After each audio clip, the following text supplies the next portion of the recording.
नमस्कार, आप सभी का स्वागत है भारत एक्सप्रेस में और मैं हूं स्नेहा आपके साथ।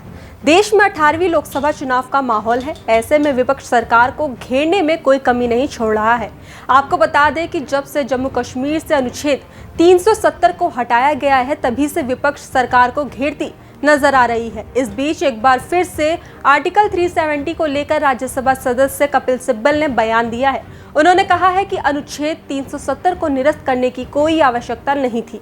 दरअसल राज्यसभा सदस्य कपिल सिब्बल ने सोमवार को कहा कि अनुच्छेद 370 को निरस्त करना एक राजनीतिक निर्णय था और इसकी कोई आवश्यकता नहीं थी, क्योंकि भारत के 99% कानून पहले से ही कश्मीर में लागू थे। कपिल सिब्बल ने इंडिया गठबंधन की विजयी रहने की संभावना का स्पष्ट रूप से जिक्र करते हुए कहा कि उन्हें लगता है कि अगर 4 जून को परिणाम अलग नहीं हुए तो कश्मीर में विधानसभा चुनाव नहीं होंगे। उन्होंने कहा कि कश्मीर अब भारत और पाकिस्तान का मुद्दा नहीं है, बल्कि ये हमारी सरकार और कश्मीर के लोगों के बीच का मुद्दा बन गया है। सिब्बल ने एएस दुलत, असद दुर्रानी और नील के अग्रवाल की पुस्तक Karvat the psychology of war and peace पुस्तक के विमोचन के अवसर पर कहा कि 5 अगस्त 2019 के बाद जब संविधान के अनुच्छेद 370 को निरस्त कर दिया गया था, फैसला तभी हो गया था। जल्द ही कश्मीर में कराएंगे चुनाव। कपिल सिब्बल ने कहा कि आप देश के लोगों को बताना चाहते हैं कि देखो, हमने ऐसा कर दिया।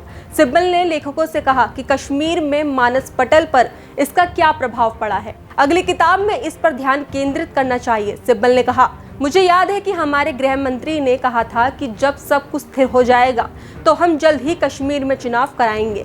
उन्होंने 2019 में संसद में यह कहा था। अब 2024 है और वो विधानसभा चुनावों के बारे में बिल्कुल भी बात नहीं करते हैं। उन्होंने कहा कि सरकार को संसदीय चुनाव कराने होते हैं क्योंकि संविधान उन्हें ऐसा करने का आदेश नहीं देता है।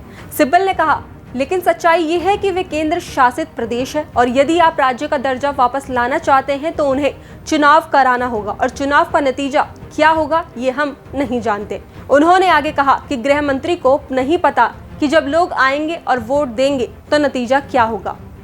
सिब्बल ने कहा कि परिणाम कोई नहीं जानता, कोई भी यह जोखिम नहीं उठाना चाहता, इसलिए मुझे लगता है कि वो चुनाव नहीं कराएंगे। स्थिति ऐसी बनी रहेगी। चुनाव केवल तभी होंगे जब 4 जून को परिणाम अलग होंगे।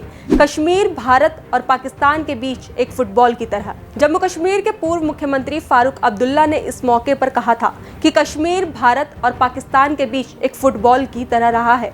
फारूक अब्दुल्ला ने हाल ही में कहा था कि भारत और पाकिस्तान के बीच मुद्दों को सुलझाने का एकमात्र तरीका बातचीत है। उन्होंने कहा था कि ये याद रखना चाहिए कि उसने चूड़ियां नहीं पहन रखी हैं, उनके पास परमाणु बम भी है। अफसोस की बात यह है कि परमाणु बम हम पर गिरेगा। अब्दुल्ला ने इस बयान के बारे में कहा कि उनकी टिप्पणी को राजनीतिक रूप से तोड़ मड़ोड़ कर पेश किया गया है।